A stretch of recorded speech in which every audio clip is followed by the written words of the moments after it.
Yo, what's going on, millionaires? You're listening to the $1 Million Mind Podcast, episode 201 on how to scale your clothing brand business the right way. This episode is sponsored by Harley Initiated Studios, the #1 platform for men's growth where real men talk real shit. Let's get it. So, welcome back, millionaires. We got an amazing conversation coming to you guys for yet another $1 million conversation to help you guys become before you arrive. We had tons of episodes where we talk about building brands, building businesses, building clothing brands. And I got an amazing brother here that is new to the Atlanta scene, but is not new to building a profitable business by far. So I'm super excited to bring this conversation to you guys. We got Sharif Gordon in the building, the CEO of So Chosen. And man, just put the camera on my man's right there. Put the camera on my man's. What's going on? What's going on? Hey, it's good to see you, man. It's good to see you, brother. So we was just chopping it up for a good amount of time and just talking about your story and your brand. And one thing that was interesting that I would love to like just highlight to the people, because I think this will really get us, started in the right direction, is how you started the brand, with $25, right? And what that really looked like and the mindset you had to have to start that brand and to really push that brand with $25. Let's talk about that. Yeah, nah, for sure. So I started the brand with $25, and I had a credit card as well with a $500 limit. So I used the credit card to get my first bit of products, and I kept the 25 in my pocket. I'm like, this is the last I got. I can't get rid of this. If I got to get gas or something, I need this. So yeah, I just started from there with that. Started with the 500, and man, were you like at all hesitant to like? I mean, granted, you had $25, but when it came to that $500 limit on the credit card, were you at all hesitant at one point to touch that credit, to use that credit? Like, what was that experience? Yeah, when I first got the credit card, I'm not gonna lie, because I didn't know too much about credit and what it was like. I just know you have a credit score and there's a way to build it, but I didn't know like the in-between. So I was hesitant at first, but at this point when I was getting ready to launch the brand, I was just hungry. So I'm like, man, this is all I got. God blessed me with this credit card. I just got to use it. So I used it, and it worked to my advantage for sure. Right. Now, I can only imagine. And as far as what you know now and just using it, making the mistakes, learning the lessons and things like that, what would you do differently, or what was like something that you really learned about leveraging credit to build a business and build a brand? So for one, when I first started like running Facebook ads, I was overspending like crazy. Like I got an American Express Gold card, and I hooked that up to my Facebook ads, and I was just seeing the traction and how well it was doing. So I'm like, man, today I'm gonna pump in $100. Today I'm gonna pump in $200. Not realizing that it was adding up. So I look at my American Express card and it'd be like a fat bill. Like I had the funds to cover it, but I'm like, damn, this is a lot of money. So I had to slow down in that aspect of things, but that's pretty much it. I don't have any regrets or anything like that. Right. So, man, pushing them Facebook ads, like, did you, because that's a scary thing too, right? You talking about credit, now you talking about Facebook ads. These are two things that are foreign to most people. Definitely. And things that people don't want to really touch by themselves. Like, did you have any help with your Facebook ads, or that was another thing that you just did through trial and error? Yeah, nah, for sure. So the first course I ever took talked about Facebook ads. So I took what I learned from there and just implemented it into my brand. And it worked pretty well, to be honest. I didn't start off with too much money. Like I probably invested like $10 a day just to see how it worked and things of that nature. But once I got the hang of it, definitely took off. Gotcha. So you really took the course just to kind of get the ins and outs, and then after that was just trial and error. Yeah, I took the course to see what I could like pick up. Like when I take courses, I leave the courses with like what relates to me. I don't take all the information, you know? And it was only the Facebook ads. So I'm like, man, this got to be God. Damn, as you should do that. And so you started the brand in December 2020. Yes, sir. And you mentioned to me on the phone how, from there, you picked up another job so that you can fund the business. Let's talk about that experience, on the mindset you got to be in, the type of hustle, the mode that you got to be in to pick on another job that was solely like the sole purpose of that job was to fund the business. Right. Talk about that experience. Okay, so before I started the brand in 2020, I had a pizza delivery job, nothing too crazy. It was a pandemic. I was just trying to, make some quick cash to keep things flowing. Once I lost that job, that just turned my hunger up like 100 times more. I got the idea to start the brand, and in January, I didn't have much money. Like I said, I started with $25, so I'm like, man, let me just face it and go back to work. Like, when I left that pizza job, I'm like, man, I'm never working for anyone again, man. Forget this. But I had to face reality, turn my ego off, and just go back to that job. So I picked up a security job. I was doing like 4 a.m. to 3 p.m. shifts, just trying to pick up that cash to invest into my business. And it worked out pretty well. Mm-hmm. Why do you think so many entrepreneurs, especially nowadays, when you make that leap into entrepreneurship, why is it so hard for so many entrepreneurs to go back into working a job or, you know, stepping into that employment space after they already had like a taste of entrepreneurship? Yeah, so for me personally, it was just like in entrepreneurship, you're your own boss. You really have to show up for yourself. You have to tell yourself what to do. And when you go back to a job, it's like someone else is controlling you. Someone else is telling you when to show up, telling you when to leave, telling you when you could eat your lunch. Like, you just don't want to live like that. I know I don't want to live like that, but yeah, that's the way I heard there. Facts. It's just something about having somebody telling you and giving you a schedule and kind of telling you how to move and groove. Right. That makes sense. But one thing I did learn about being in those spaces that you also still have to have the discipline to create that for yourself, though. That's facts. Even though you're an entrepreneur, you know, you still need to create a schedule like, this is when I'm going to take lunch. This is what I'm going to be doing from 10 to 12. This is what I'm going to be doing from 1 to 3, right? Like creating those schedules and those blocks. Yeah, that structure is important. Yeah, where you focusing on, you have a focus. For sure. What did that focus and what did that structure look like for you? So for me, I just it was pretty simple, to be honest, because when I first started, I wasn't getting that many orders, so I would have a process. Like I would do the 4 a.m. to 3 p.m. shift. While I'm at work, it was a security job, so I would just sit at a desk all day and open a garage. So I had time on the side, so I'll be watching like podcast interviews and things of that nature. I'll also be creating new designs and stuff for my brand. So while I'm on their time, I was on my time as well, and just, you know, making it work. So I would do that. I would be on Twitter promoting all day at work. Like I would go on Twitter and look up Black-owned clothing, and people would be tweeting like, I'm looking for a Black-owned clothing brand to support. So I would just plug my link in under every tweet I saw until they blocked me from being able to do that. And then by the time I got home, some days I would have like 5 to 10 orders just from doing that. So I would pack those up, take them to the post office, ship them, go to sleep, wake up, do the same thing the next day. Man, so you said you was putting your tag on Twitter? Yeah, I would go on Twitter and just look up Black-owned clothing. There would be people tweeting, like, I'm looking for Black-owned clothing brands. Like, just a lot of tweets of people saying that. So I would just plug my link in underneath, like, check us out. But why would they block you from doing that if that's what people were asking for? Twitter, they're just haters. No, facts.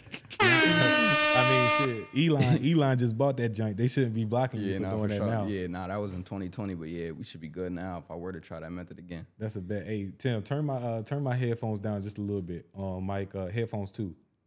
Just a little bit. Yeah, there we go. Because that horn go crazy. I'm like, yo, you can turn me up a little bit, just a little bit.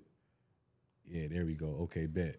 So, all right, man. So you started the brand in December 2020. Yes. You got the security job in January, and then from there you were grinding, and then you said by May you invested in another course. That's right. Man, talk about the investment into yourself, like just this confidence that you have to not only invest in one course so you can understand the skill of ads and marketing and stuff like that, then to invest in the other course with Tez. Like, talk about that experience and just the confidence that you had in yourself to make this shit pop. Yeah, nah, for sure. Like, and I'm gonna be honest, I ain't have 100% confidence in myself at first. Like, I was truly just banking off faith, and it actually worked. Like, I thank God for that to this day. But from January to May, like you said, I was just grinding it out. And then on my lunch break that one day, I saw Tez's course. I saw an ad for it. I'm like, it's $97, man. I got that. I could invest into myself. And this isn't the first time I saw it. I'm like, man, it's probably the 5th time I'm seeing it. So it's probably meant for me to, you know, get in tune with it. So I got his course. And then from there, like I said, it just took off. Like, I learned how to run the Facebook ads, and it was up from there. Yeah. And our listeners are, you know, pretty familiar with Tez, as we had him on the show a couple months back. And his episode, you know, did some numbers as far as like motivating the people, like from the things that, and you a person that when you get these courses, you taking the things that are relevant to you, which is what all people should do. Like, I don't think that any one person should buy a course and look at that course to like lead them to the promised land alone, right? Exactly. You still got to take some type of application and reflect on what it is that you're trying to get out of it. Like, what were some of the main things that changed for you, whether in your mindset, in your creativity, you know, since investing in that course? So mindset for sure. Like Tez, he's just on go. Like he's active. So his words were just powerful to me. Like they stuck with me. I saw his enthusiasm. I saw how confident he was in what he was teaching. And that honestly just boosted my confidence. I'm like, if a brother that looks like me can do this, I can definitely do this too. So yeah, I actually got a chance to chop it up with him. Like fast forward to December of 2021, made 40,000 a month, like just from his course in general. So I give him my hats off to him for that. But yeah, it definitely boosted my mindset like a lot, man. What was the main? What do you think was like the main like generator of that 40K month? Was it the change of your products? Was it like a change of marketing? What was the biggest thing? So it was a mix of the Instagram ads, Facebook ads, and influencer marketing. So one day, I'm not sure if you know there's this YouTuber named King Sid. One day he just DM'd me. It was like 6 a.m. I remember I was dropping my girlfriend off at work. And I checked my phone. I'm like, oh, snap. This is a dope influencer. He DM'd me like, yo, bro, can you send me one of your sets? And I'm like, all right, bet, I'm on it right away. So I sent him about 4 of them. And not even, I want to say 3 days later, he was posting them. So I got the notification that he tagged me. And this was like the first influencer I ever got in my clothes. And it had like 50,000 likes in an hour. I'm like, dang. And then I just bought a lot of traction. I screenshotted those pictures right away, posted them to my page, and ran ads on them instantly. Wow, as you should, right? That's the best way to do it. Once you get them and they posting that fire content, you never know. They could delete it. You never know. Never know. Okay. Never know. And did you have him? Did you like screen share it, or did you have him send you the video too? Oh no, I just had him. It was just pictures. Like he took some quick pics. Oh, got you. Yeah, at the gas station, I just screenshotted them. That makes sense. That makes sense. What would be some advice you would give to our new entrepreneurs and clothing designers of the world out there who are what's the best way to go about influencer marketing? Like, because I'm sure people who have these brands that are growing, they probably starting now to get influencers, whether micro or macro influencers, reaching out to them, asking them for merch, or they are themselves shopping around for influencers. What's like the best way for brands to go about shopping around for these influencers? Right. So for one, you don't have to start big. Like when we think of influencers, we think big, or like a rapper or some dope entrepreneur out here. But you can honestly start small. Like there's a lot of people on TikTok nowadays with hundreds of thousands of followers, tens of thousands of followers. You can honestly start there. But if you do want to shoot for the stars, I would try to get to the people around that influencer. So me personally, I go through their page to see if they're like tagged in any pictures with anyone like they're close with. And I'll just DM that person. Usually they'll have like 4,000, 10,000 followers, nothing too crazy. There's a better chance they'll see the DM than the actual influencer. So I would go through the people around them for sure, but I would definitely start small, like with smaller influencers, people who are popping on TikTok, people who just, fit what you're trying to get popping. That makes sense. Starting small, and Definitely. with the micro influencers. This is the buzzword that I'm hearing, right? Micro influencers. Oh, that's the term for like the. Yeah, bro. I'm even hearing like influencers brand themselves as micro influencers when they have less than 100,000 followers, some less than 50,000. They like branding themselves as these micro influencers. Right. Has that ever backfired on you at all? Have you ever had a story where, invested in an influencer where it didn't go as planned or it didn't produce the numbers you were looking for? Yeah, it did, but I never really like spent money to invest into an influencer. Honestly, I would just send them like free clothes, hoping that they'll wear them. Like I would never have a conversation like, can you wear this, post it, and blah, blah, blah. I would just send it to them, hoping that they would, right? Oh wow, that's bold. How would you get them so all right, so you go into these, and I'm assuming they have like a PO box in their description or something like that? Yeah, or they'll let me know the PO box in the DM. But a lot of them do have a PO box in their bio, so that's definitely a bonus. But like I was trying to shoot for the stars and go for like Lil Baby, right? So I hit one of his boys up. I was able to get his boy to close, and I sent something for Lil Baby. Like I labeled it for him and everything. I'm like, I'm sending this for Baby and all that. But he never ended up wearing it. But I'm like, that's cool. I'm not really tripping about it. I was just, trying to take a risk, Just trying to take the risk. Trying to take that risk. Man, like just talk, like would you say at this point you are a pretty risk adverse person? Like you welcome the risk. I'm a risk taker. I love risk. You love risk. I love a risk. What would be some advice for, the person who is having a conversation with you and you can see all over their face that they shy away from risk, how they can become more risk adverse, or how they can ease into bringing on more risk, because the greater the risk, honestly, truly, the greater the reward. For sure. And with me, I don't ease into the risk. I dive straight in because, I mean, I just look at it like it has to work or it has to work, you know? It just has to. Like, if you have the mindset that it's going to work, then it should go no other way. You know what I'm saying? It gotta work. So it gotta work, or it gotta work. So you don't have no plan Bs, No plan Bs, bro. No plan Bs. Talk about that. Why not have a plan B? Like, why not have something else that you can fall back on? Because I feel like if you invest and really put all of your energy into your plan A, it should work. It definitely should work. Even if you have to take a slight detour, I wouldn't consider that a plan B. That's just God's way of showing you, like, hey, I ain't want it to work this way for you. I have something greater in store for you. So if you have to take a minor detour on your plan A, that's cool. Don't take a step back like, oh, man, what am I going to do now? Should I think of something else to do? Nah, just continue to go through it, see it through. You still going to get there taking that detour. I think that's a really good point. And sometimes the detour isn't you stepping back. The detour is meant for you to learn something different to bring you back to the plan A. It's a fact. That makes a lot of sense.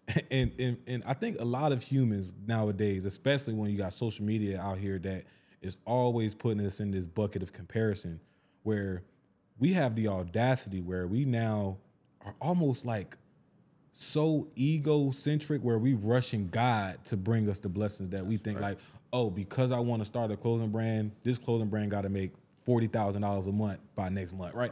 And we won't have the patience. And if it doesn't, we'll fall back. And now we start thinking about a plan B. We start putting our focus into other things where, you know, timing is divine. Like, I truly believe that timing is it doesn't even exist to where we think, like, what we think and how we understand it. Like, the clock, to me, that's not really time at all, right? Time is just like, it's circumstance, appearances, like situations, that's all time. And these things happen out of our control. And I think that sometimes when we have an idea, we think that things have to happen on our time, not taking into consideration that there's a whole nother law in effect here. That's right. Damn, that's crazy. So I really like how you said that detour is really just slight to kind of bring you to another place. For sure. Have you had any detours that kind of took you to another place and helped you pick up new skills, learn new lessons that made you a better business owner? Yeah, so when I ran up my American Express credit card, like, I couldn't use it anymore. So that's what I was using to run my ads, and I wasn't gonna just use my personal cash to run them. So I'm like, man, maybe I should just take a step back from running ads and try to organically market my brand. So I've honestly been doing that for the last 8 months, just organically marketing, no ads, and just making it work. It's been tough, I'm not gonna lie to you, but I've learned so much. I've made so many connections, and I've been able to, you know, build a strong community. Like, I make my supporters feel like family. Like, we're just a tight-knit unit now. So that's been dope. I can imagine it's a totally different experience, you know, especially when the purpose of the content is to be organic. Exactly. Like, you got to create that content from a totally different lens. You got to be more, you can't be so upfront with the sales pitches, right? You got to be more subtle with the sales pitches for organic marketing and things like that. So what was like some of the biggest changes you probably made in like how you create content to specifically fit organic marketing and get those organic traffic? Right. So I just forced myself to get in front of the camera more. Like, with ads, you could just take a picture of a product and post it, run the ad on it. But I'm like, if this is organic, people actually got to see me in my clothes, see me moving around, see how it fits and things of that nature. So I just had to get more comfortable doing that. Do you think that's important for brand owners, especially when first starting out, to be like take on the responsibility of being the face of the brand? It definitely is, because like if you're not gonna rock your own stuff or be the face of it, how would you ever expect anyone else to? That's a good point. Is it important to have a brand page and a personal brand page, or like can you put all this on one page? Yeah, I would definitely separate it. Have a brand page and personal. It's two different brands. What would be like? Because if you rocking your clothes, what would be like the difference between your personal brand and the brand page? What do you mean by that? Like, if you are putting out content on your personal, what would be the differences of the content that you might only put on the brand page? I got you. So on my personal page, I would just post like pictures in my clothes, nothing too crazy. But on the brand page, that's when I'm going crazy with like the reels, the videos, throwing music in, like getting kind of cool with it. You know what I'm saying? Giving people a feel of what the clothes is like, giving people a feel of what I'm like. You know what I'm saying? Just what the brand represents. Like, my brand is a spiritual and urban brand. Like, the name of it is So Chosen. I honestly feel like we're all divinely chosen to be here in our own ways. We all have a chosen purpose, whether you figured it out yet or not. We do. It's instilled within us before we get here. So that's really what my brand is built around, for sure. I love that, and I love how you so like authentically really like put those words into perspective, like of the meaning of the brand being chosen. And I was just having this conversation last week about how every day we're chosen, and going back to that ego, people ignore the clear signs of purpose when they have these ideas and they choose not to put it down on paper and put it into motion and things like that. So how did that name, like what was the aha moment where you was like, I want to start this clothing brand and I'm thinking of the name, So Chosen. Like what was that moment like? So I was actually scrolling through Instagram one day, and I was just seeing like a lot of dope brands, and I ain't have my brand at the moment. So I'm like, dang, yo, I see a lot of people doing this. I feel like this is something I can do. Like, I always love getting dressed, like throwing that shit on. I don't know if I can curse on here. Free speech platform. Yeah, for sure. Yeah, I love putting that shit on, but so I'm like, man, I could definitely start a brand, but I don't want it to just be anything basic. I want it to be something that literally everyone can relate to. So Chosen honestly just popped in my head one day. Like I said, it was an instant download from the Most High. I just felt like I had to run with it. I couldn't stop thinking about it, so I put it down on paper. I'm like, man, I'm gonna come back to this. I can't get to it right now, but I'm gonna be back for sure. Man. I love that he used that download, right? Download that really showed that you tapped in, bro. Yeah, and I could really see, now it makes sense, right? So Chosen. You got the locks growing, man. Sir. The downloads, man. Everything's making sense to me. Everything's making sense. So you got that download, So Chosen, and purpose is really the main thing where you can see people on their purpose by the success that they have. So it makes sense, that you having the success that you have, and it makes sense that you have the organic following and the following that you get, and that the brand is, really speaking to people because it's not something that came out of comparison. Right. It's not something that came from you looking at other clothing brands or you looking at other people and seeing what they doing on Instagram or Twitter or whatever, and like, I want to start my version of this. Right. It was a download, which means that it was meant for you. Exactly. And that's a really powerful way to move out of purpose. And then in terms of creativity of now you getting this download and now putting this download into or uploading, right? Now uploading it and creating it physically. What would you say has been like the biggest things that have helped you turn these ideas into products? As far as like the designs, like are you creating your own designs or do you kind of just have them and you have an editor? Like what about for the people that aren't as creatively inclined and can't draw and do these things? Yeah, no, for sure. So when I first started, I was creating all of my designs for free on Canva. Like it's an app called Canva, that's CANVN. Bro, that John is definitely underrated. Super underrated. But yeah, I started designing on Canva. It was pretty simple to start off. Like growing up, my mom worked at Gap, so she used to have us in Gap all the time. And I always realized how simple Gap was. It's just a simple logo across the chest, simple logo across the pants, nothing too crazy.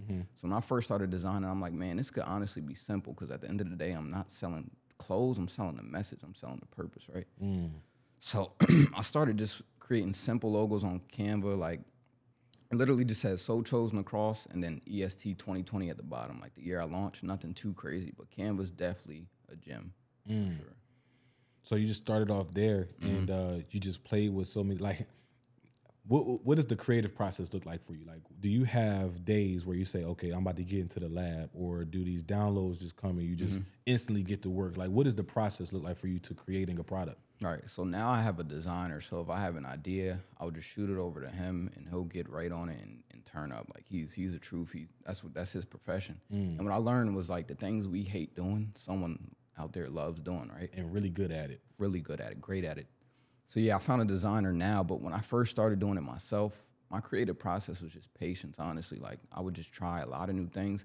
If I didn't like something, I would still save it, come back to it later, and I might like it, So I was just very patient with myself, and I got opinions from other people as well to see because, you know, sometimes our minds get clouded, like just focusing on our work. Like we got to make sure other people like it as well, you know?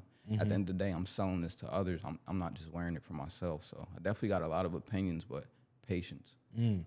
I like that, and I like how you bring it in perspective, like literally things we just had conversations about, Sharif. Like, you getting this designer. We was having this conversation on episode 199 about like, you know, not having to figure out the how, and sometimes we get these downloads where this is the what, but we allow ourselves to get so stuck in our tracks because we trying to overthink the how. Like, how am I going to get it done? I don't know how to do this. How am I going to figure that out? And sometimes it's not the how that's the question, it's the who. Exactly. So as far as like, again, investing in yourself, investing into your brand, having that unconditional, unwavering faith that is going to work, like what do you think is the difference between you and most people that like just take an idea and say, okay, now is the time where I put this person in place instead of having it on myself? And then now that you have them in place, what has that changed for your processes and your systems to be able to create so much more freely? Right. Yeah, so it definitely gave me a lot more time because creating design is kind of time consuming. I like doing things like running ads, creating content, and just building in general. But when I figured out that I can find people to create the designs, it honestly it was the best feeling in the world because that was the hardest part for me starting off, not going to lie. Like, I wanted to look dope. Like you were saying earlier, we get on social media, see a lot of brands, and we kind of feel like, oh, we should be doing this. We got to keep up with them. That was definitely me at first. I'm not going to lie to you. Like, as of recent, I've just tapped into, like, turning my ego off and just seeing things for what they are truly, right?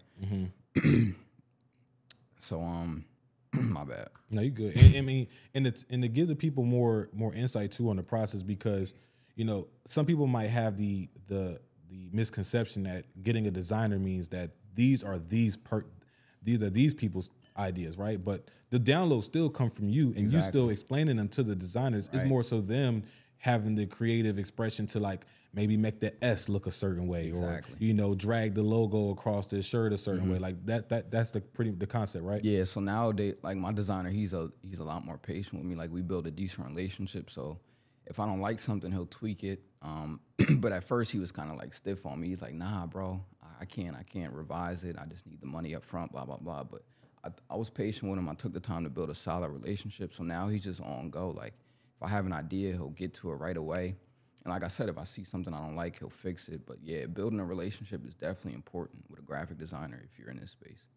That's big. And for sure. I'm sure that patience played a huge part. But like, what were some of the, like at first, that sounds like a pretty big challenge of like dealing with this. Like, did you have any thoughts like that it wasn't going to work out? Did you have other designers in the tuck to kind of like keep things pushing while you were still figuring out the relationship with this one? Yeah, so I had like a top 4, but he was my number 1. Like he made the best. His work was the best. So I'm like, I'm gonna stick with him regardless. The other 3, they were kind of busy. Like they're bigger designers. They have other clients and things of that nature. But I found a smaller one. Like there's this method on Instagram where you can go on there and type in .std, that means studio. A bunch of studio graphic designers will pop up, like just flooded. And when you click on their profile, they'll have just a bunch of designs that can be changed. Like if you like it, you could DM them and purchase it for about like $25, however much they're going for. But that's a solid method. That's how I found my designer. Hey, Tim, bro, drop that air horn real quick, man. That's a bar right there. I didn't even know Instagram had a feature like that. Yo. You just gave folks some serious game. Yes. Like that's how people can really leverage. Again, another way you can leverage these social media platforms. Instead of going on there scrolling your life away, you seeing all these ass pictures or you seeing all these half naked folks. Like you can really be intentional with the time that you're spending on there. Yeah, I don't look at it as fun anymore. I look at it as like a gig. Research, like market research. I'm on there to get busy. .ste or STD? .std stands for studio. Man, and most people not even going, because bro, now we think of STD as something totally different, right? So it's like somewhere else. They mind automatically going somewhere. When you said that, I'm pretty sure some people's minds went somewhere else. Like, bro, come on now, pay attention. He trying to give y'all some game. You got to lock in, man. So, all right, word. So switching gears just a little bit, Sharif, because I mean, you're a pretty dynamic, character. Like you're not just a business owner. You're also a father, and you're in a relationship as well. Like talk about that dynamic and how it continuously motivates you and look at your business from a different light as well. Nah, for sure. Like, just to see my daughter growing up every day motivates me. Like, I know that one day she's gonna be bigger. She's gonna find out who I am. So that's what motivates me daily, to just keep pushing, stay positive, and just do it for her, even when it gets hard sometimes. Like, just looking at her, it switch everything up in a heartbeat. But having my family in home, just a tight knit unit, is definitely a blessing, and it's motivation daily, for sure. And you said your lady is like kind of pretty much helping you in the business as well. Yeah, she's like the back end brains. She's insane. Is that like, would you say that if it was to not be that way, that things would be a little bit more, I don't want to use the word difficult, but a little bit more challenging to kind of manage all of these moving parts? Definitely. If she wasn't involved in the business. Definitely, for sure, because it's a lot that comes with a business, especially a clothing brand. You got to order the clothes, wait for them to get in, keep the customers informed. Like, it's just so much that goes into it. So having another person definitely helps, for sure. Facts. And in home too. In home, right? Because it's like this shit when starting out, it leaks into home. Not like, for sure. It's a baby. Like, you don't just have one child, you got two child. You got children, right? With the business, like, it just has different needs, but you still got to nurture it. You still got to fulfill orders. You got to feed the business with money. You got to pump the engine and things like that. So, it's a lot going on. So if you have that partner, like you said, that's in the house, it's definitely a lot easier, because that business is going to go into the house. Exactly. That business is going to pour in there. And it's important to be on the same page too. How do you? What does that? Was it always like that, or was there a conversation at one point that you guys had that got you both on the same page? All right, so we actually started two separate clothing brands at the same time. But she, like, my brand kind of like took off, so she kind of moved away from her brand a little bit just to help me. And then we just been on the same page since then, honestly. And that was back in 2020. Do you see like an opportunity, as So Chosen is growing, that you guys would maybe like kind of merge and like bring her brand back into life as like some sort of collaboration? Yeah, for sure. That's in the making. Yeah, that's in the works. Okay, Definitely. Okay. That's what's up. That makes sense. What would be like for you, having experienced this, and you have someone who comes to you and they loving your work, but they don't have that luck or that partner that is as supportive in the business, but they really want them to be. The partner may even be showing signs that they might be interested. Like, how do they start off with having that conversation to make sure that they can get together on the same page? Yeah, see, that is challenging, but honestly, you just have to be straightforward and honest with each other. Like, what works for one might not work for the other, and that's fine. Like, but honestly, there's something that can work for the two of you just gotta whoever have a it is. conversation. You gotta have a conversation, and it might not go the way you want it to at first, but keep having that conversation. Like, I keep preaching patience, because that's truly what I stand on. You just got to be patient with each other, patient with the process. It'll come together eventually, for sure. Now, I know you got some other things in the works outside of the clothing brand, like some digital products and things that. What kind of made you want to take that transition, and tell us a little bit more about what it is? So yeah, I launched a digital product called the Brand Building Blueprint, and it's just like a $20 blueprint to help people get started. Like, I packed a lot of information in there. I know it sounds like cheap, but I wanted to make it affordable to everybody, like literally anybody. Like, you have no excuse. You know what I'm saying? So yeah, a lot of people just DM me like, hey, do you have mentorship? They just ask me a lot of questions around the clothing brand. So I packed in all those questions and gave detailed answers, descriptions, and I left them with actionable steps. That's important. Like, I see a lot of these courses and things that are out here, but they don't really leave you with any actionable steps that you could take. That's why it's called the blueprint, right? Because you get in the blueprint on what you need to do. Here's the information, and here's the steps you need to take. Exactly. And each question or each chapter, I assume, has like a different course of actions that you need to take. Okay, so I'm interested in this blueprint, and I mean, the first thing I'm trying to figure out is, what is, like, how much money do I need to have aside? I mean, granted, we know you started with $25, right, and a credit card, but if you had to start over and do it again, like, how much money realistically do I need to have to start a clothing brand? Honestly, that 25 is enough, because nowadays you can take $25 and do a pre-order, right? So a pre-order is you ordering a sample of one product, maybe for you or a model you want to have wear it, and that sample will probably be between $25 to $50. So let me take a step back. $50. We'll take that one. So you order the one sample, you get the sample in, and then you create content in that sample, like pictures, videos, things of that nature. Even create some emails for your email marketing list and things of that nature. And we'll get into that too. But yeah, you can literally start. I tell people this all the time, but they think it's just BS. You could start with one product and take your store and launch it from there. So fast forward, after you create the content, you'll post the content, run ads on it. You want to be as transparent as possible in the pre-order process, though, because it's truly a process. Like sometimes people have to wait between 2 to 4 weeks. So you want to let anyone who's ordering know that beforehand. You want to give them an update maybe 2 weeks later.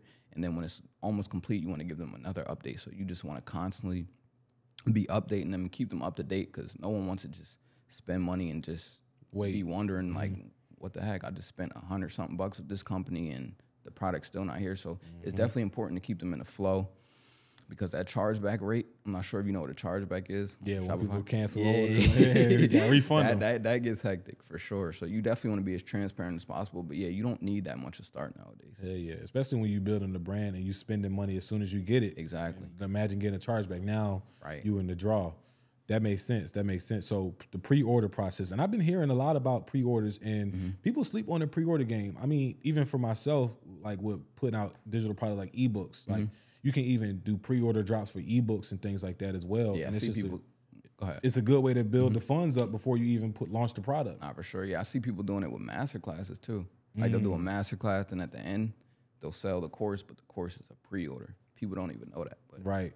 That makes a lot of sense. Yeah, So, for sure. I mean, just getting creative. These are, again, creative ways that people Exactly. can make the dream happen on limited funds. Pre-orders are a great way. yeah, you never know. You could run the pre-order and get freaking 100,000 sales. You just never know. Never know. Starting with $50 to 100,000 or whatever the number is, you just Even if you only sell 25 people, but you got a $50 product, right? 25 times 50, you do the math down. That's enough to at least get started. Come on now. That's enough.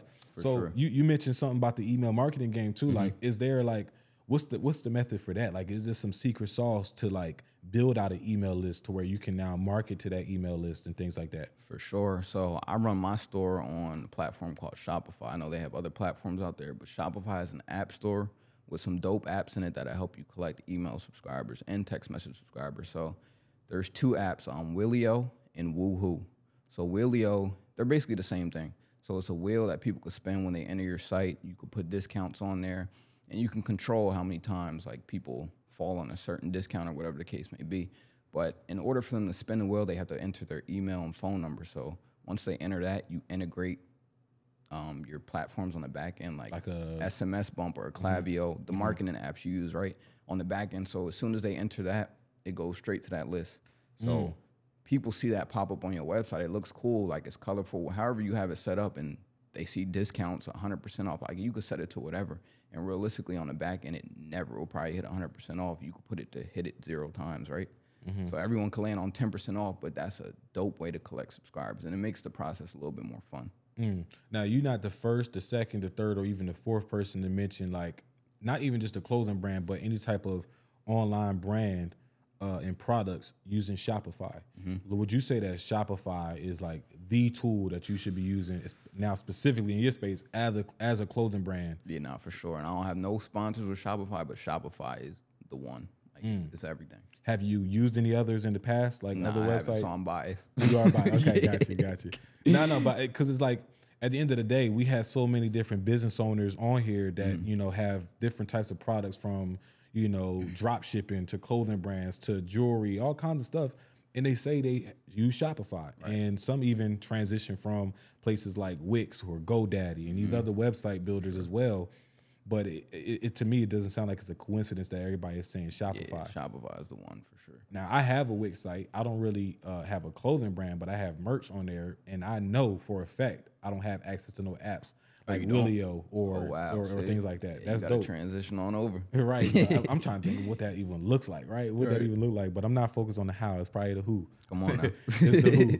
It's the who. Sure. So, oh man. So now once you have that that email marketing, like what's the trick to email marketing campaigns? Do you have campaigns? Are these things just kind of like random, where you like send them out some text or some emails and things like that? What's the method for that? Yeah, so I mean, you could do it however you want, but like I have an email list of about 15,000 people now. So what you can do is split them into different segments, like new subscribers, top shoppers, like whatever you want to do, and you could just target that specific segment like whenever you want.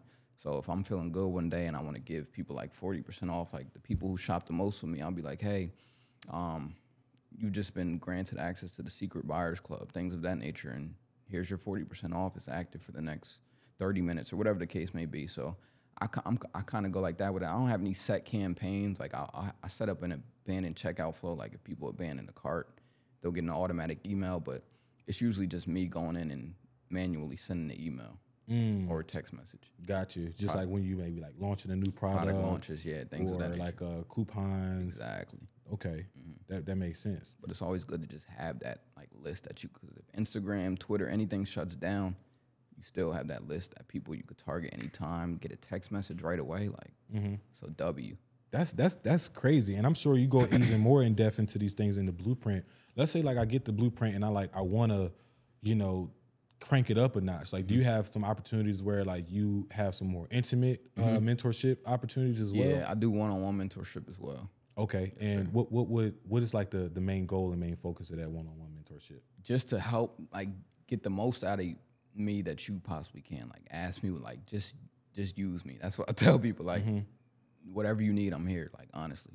And that's, let me tell y'all, like anybody that is really doing the dash and they offering some type of one-on-one mentorship, you need to not take that lightly. Like, you need to take that shit seriously. I'm trying to tell y'all, because it's not influence. It's not people who out here making money online that is offering one-on-one mentorship anymore. They just not. It's always going to be some type of Discord or some type of group coaching, which is, depending on how large the group is going to be a pretty large group. So, I mean, just you offering, to work with people on a one-on-one basis, I mean, I'm sure at some point it's going to get cut off because you're only one person and your bandwidth has a certain capacity. Yeah, I only take 2 people a month. So 2 people on a month. 2 people a month, yeah. So that means they really getting some core focus out of you. Yeah, and you got to be serious. Like, you got to show up ready to work. Like, ready to work. Okay, granted, like I want to get started with you. What would be like before I get started to show that I'm serious? What are some things I need to have ready so that I can make the most out of your time? Right. So we'll set up a Zoom call and I'll just ask you like what you got going on. What are you trying to gain from this and things of that nature. And we'll go from there, to be honest. Not really too crazy, but I just want to know, like, I'm gonna know, like, based off your response, based off of how you acting, like, if you're really serious about this. Do I need to already have a clothing brand? Nah, you don't. I don't have any like special requirements like that, but I just need you to be serious because I'm gonna really give you some sauce for sure. So is it like what are some questions that you ask to like be able to tell if these, because you do like I'm sure you do like a pre-onboarding or pre-call to vet them out, right? What are some questions that you ask to like really see if someone is serious or not? The main question I ask them is like, what are they doing it for? Like, what's the why? What are you in this for? What is your why, right? And I get all of my answers from there. Just from the why? Just from the why. Damn. Simply. What are some red flags? Like what has been the craziest why answer that you got that was like, oh yeah, nah, you're not really here for the right thing? It wasn't even crazy. It just be like, people be like, well, I don't know. And I'm like, so where can we go from here? Yeah, how's it going to take off? You don't even know why you doing this. I mean, because, the why is a big part of everything, right? Like the why is how you get your name. The why is how you get your audience. The why is how you figure out the brand identity, the colors to the logo, everything, right? Literally everything. Damn, that your makes motivation, sense. all of that, everything in one. So what if the why was like to feed my family? Let's go. That's good. I'm trying to think of some bad. What if the why was just like just to make some money, like just because because you know how you got people like, why do you want this job? Yeah, because I don't got no money, nigga. Like. And that's not, I counter it with another question like, so what are you gonna do with the money? Are you familiar with investing? Are you familiar with saving? Are you familiar with business in general? Like just general questions like that, just to get a feel. But I mean, even I mean, because you now are getting familiar with these things as well. Like, so I can even imagine, like, if I'm not familiar with business and I'm not familiar with, you know, any of these things, it still would be an opportunity there. For sure, yeah. Okay. Definitely. I mean, at the end of the day, this call is on Zoom. Exactly. So you, right there alone, that face to face, you is more than what they say. Exactly. It's like how the eye contact you guys are making, the passion that they speaking with, all that other stuff that kind of allows you to see if they are serious. Would you consider yourself like an empath, like somebody who can really read emotions and, For sure. and energy and stuff like I that? read people all day long. That's Yeah, what I do. man. So chosen. You So chosen, right? Hey, that's what's up, man. So sure. Sharif, as we switching gears, I do want to touch on a couple other things, and I want to switch gears to more so some advice, right? Mm-hmm. You know, you starting this whole process over if you had to at 18 years old, let's say. What would be some advice you would give 18-year-old Sharif, you know, starting a brand new clothing brand, not knowing where it's going to go, not knowing how they going to do it? What would be some advice for them that's going to really help them take off? All right, so my number one advice would be to just do as much research you can on the space, because I jumped in like doing no research, like it was trial and error for me, just making mistakes and learning. But if you can take that time out to learn before you just jump on into the industry, you'll definitely be off to a better start than me personally, honestly. But yeah, just do research in the industry, remain patient, because we'll do the research and just kind of feel iffy about it, feel like it's too much sometimes, and just shut it all off. And sometimes people will never go back. Sometimes people will go back. But you honestly just got to be patient and do that research for sure. Mm-hmm. When you're doing your research, where do you keep all these things organized? Like, are you writing things down in your notes? Do you have like a spread, like spreadsheets? Like, how organized do you get when it comes to like doing research and then creating a plan for applying the research? Yeah, nah, for sure. So I'm old school, so I'm still like notepad and pen to the pad flow. pen to the pad. Right, got Yeah. you. So I got notebooks on notebooks of just information. And then now, do you have like, being pretty successful, do you have like people in place where, you know, you have people organize things for you and create systems and create processes and things like that? Yeah, my girl. Oh yeah, you said she's the back end. Yeah, back end brains. The back end brains. Okay, Yes, so sir. she got everything on smash when it comes to the sir. organization. And y'all use you familiar with Asana? No, I'm not. What's that? Man, bro, Tim smiling because he know I love talking about this shit. Bro, Asana, it might be hands down the best project management tool that I've ever come across. Like, and I mean, I don't have no sponsorship with them. It's a free app, right? So you can really get started for free with that, John. But it pretty much allows you to create any type of project and create different board views and different views from calendar views, list views, but create like an action plan to where you can bring it from start to finish and see the process of each project, see the process of each task. It's really a powerful tool. Yeah, I need that. Yeah, I'll put you on, bro. I'll show you after we get off set here. I want to put you in the hot seat for a quick second, right? Let's do it. You seen The Matrix? Nah, I haven't. Man, you are the first person that haven't seen The Matrix. I'm not gonna lie. I've seen it, but I never understood it. Ah, okay. Yeah. Well, it was like a long time ago. Yeah, like in school, it was something that the teacher just threw on. It was on the screen, but I was not interested at all. Damn, that's crazy. All right, so just to give you the quick rundown, right? The Matrix is just like, it's like a story on how you got people that are literally trapped in this false reality, this falsehood of what they think is real, but the whole time what's actually real is something totally different. And that's when Morpheus, Lawrence Fishburne, pretty much presents Neo with the red pill or the blue pill, where he can either stay in this false reality and, you know, work the job and, you know, stay in this trance that he's in, or he can take this other pill and pretty much wake up and start to really make some impact and some changes and help other people wake up, right? Got you. So that's the concept of the whole movie and the whole trilogy, right? I want you to be our Morpheus, Lawrence Fishburne, and I want you to give us a red pill or a blue pill, an option to take. Like, if you take the red pill, this is going to happen. If you take the blue pill, this is going to happen. If you could give us a choice, what would those options be? You put me on a hot seat.